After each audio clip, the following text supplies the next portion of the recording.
سلام، من میسم هستم و اینجا الکترونه. در این قسمت میخوام که یه مبدل 12 به 220 درست کنم. برای درست کردن اینم به یه ماژول، فقط به یه ماژول 12 به 220 نیاز داریم.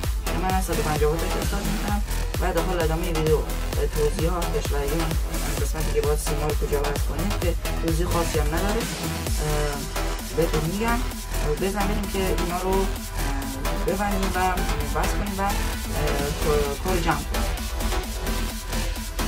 خب ما برای درست کردنش اول به یک ماژول 12 به 220 150 وات که قبلا بهتون گفتم، البته من از 150 استفاده میکنم. بیا یکم اینو بیارم نزدیک ببینید. این قسمتی که زده 220 ولت یه سیم ازش میگیرید و این قسمت کام یا هم GND یا هم زمینمون یه دونه از این هم میگیرید و میگیرید به اون دو شاخه. از این برم یه GND داریم با یه VCC. این دو تا سیم به این وصل میکنیم. همونطور که میبینید من این سرشو با این سوسمالیا وصل کردم که وصل میشه رو باتری ماشین که روی برق 12 که تستش میکنیم روی ممنوع تغذیه یا از ثابت هم استفاده میکنیم. بعد از اینکه اینو وصل کردیم همین دیگه باکس جمع. بعد من از این گمران باکس یا همون جلد استفاده کردم.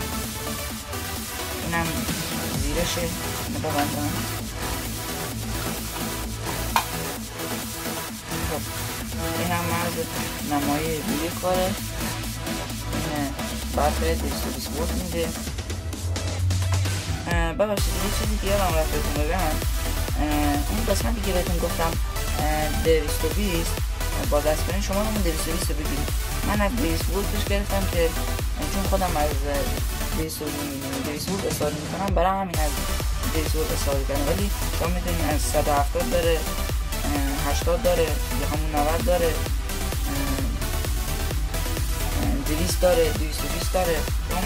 شما میتونید از 220 اصلا معمولا که از 220 استفاده میکنم. خب این از این. حالا بریم که منفذر روشن کنیم، بریم تو 12 ولت و به 12 وصلش کنیم. منفذر روشن میکنیم.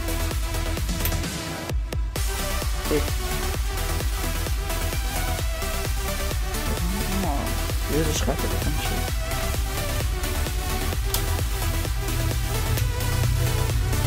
خب همونطور که میدونی بریم 11 سیستم رو ما میده. ما این رو تنظیم میکنیم روی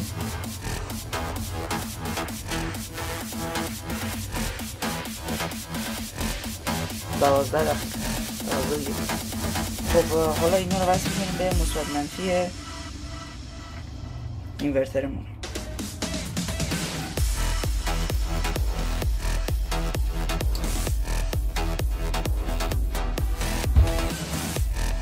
خب همونطور که میبینید اون لامپ داخلش روشنه، از اینجا هم معلومه. خب حالا بریم که خروجی ازش میگیریم.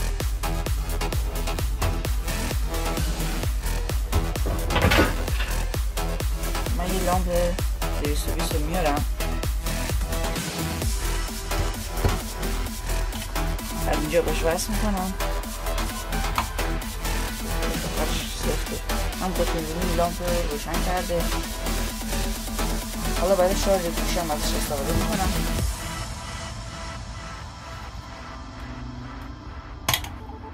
اینو در میارم اول. خب اینو بهش وصل کنم.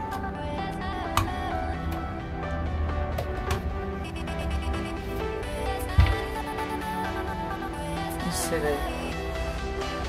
شارژر رو وصل کنم به گوشی. همونطور که می‌بینید زد برق شارژ میشه. اینم شده از نتیجه. خب اینم شده از نتیجه کار. این از منیجرمونه.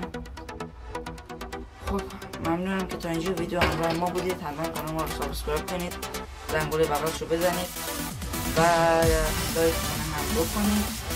و اینکه نظریه ها و ایده خود رو ملاقات کانتر بنویسید که حتما میسازیم.